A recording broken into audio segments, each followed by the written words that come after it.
يا أيها الذين آمنوا اصبروا وصابروا ورابطوا واتقوا الله لعلكم تفلحون.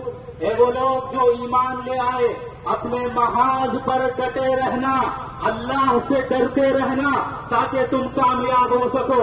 یاد رکھو اے مسلمانوں، ہر زمانے میں ایسے لوگ آئے جنہوں نے اسلام اور مسلمانوں کو نقصان پہنچانے کی کوشش کی.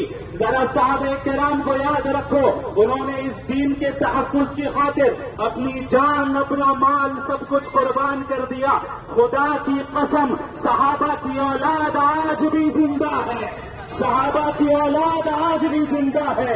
ہماری رگوں میں آج بھی ابو بکر و عمر کی حمیت دوڑ رہی ہے، آج بھی ہماری رگوں میں خالد بن ولید کا خون دوڑتا ہے. اے لوگوں یاد رکھو، ہمارا عقیدہ ہے لا حول ولا قوت الا باللہ، کہ تمام طاقتیں صرف اللہ کے لیے ہے. خدا کی قسم، سینٹرل گورنمنٹ کے پاس طاقت نہیں ہے. خدا کی قسم، نریندر مودی کے پاس طاقت نہیں ہے.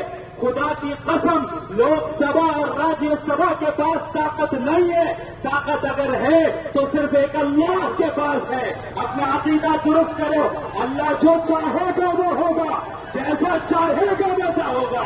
کوئی اس کی شریعت میں مداخلت نہیں کر سکتا. لوگ کہہ رہے ہیں، یہ لوگ کہتے ہیں کہ اس ملک سے اسلام اور مسلمانوں کو ختم کر دیں گے. ارے وہ سن لو، آج تک کسی عورت کے کوکھ نے ایسا مرد جنا نہیں ہے جو اس ملک سے اسلام اور مسلمانوں کو ختم کر دے. یاد رکھو، بتاؤ کیا تم اللہ کے سوا حکومت سے ڈرتے ہو؟ کیا تم غیر اللہ سے ڈرتے ہو؟ تم مانتے ہو کہ اللہ ہی ہمارا رب ہے؟ تو یاد رکھو، اسی طرح مر مٹیں گے جس طرح حمزہ مرے، جس طرح ہمارے صحابہ شہید ہوئے، جس طرح مصعب بن عمیر شہید ہوئے. یہ ابتدا ہے، یہ انتہا نہیں ہے. یہ ابتدا ہے، یہ تمہیدی احتجاج ہے. انشاءاللہ ضرورت پڑے گی تو آئندہ کے احتجاج میں ہم اپنے ساتھ اپنے کفن کو لے کر آئیں گے. یا رسول اللہ، تیرے دین کے خاطر ہم قربان ہیں. یا رسول اللہ، تیرے دین کے خاطر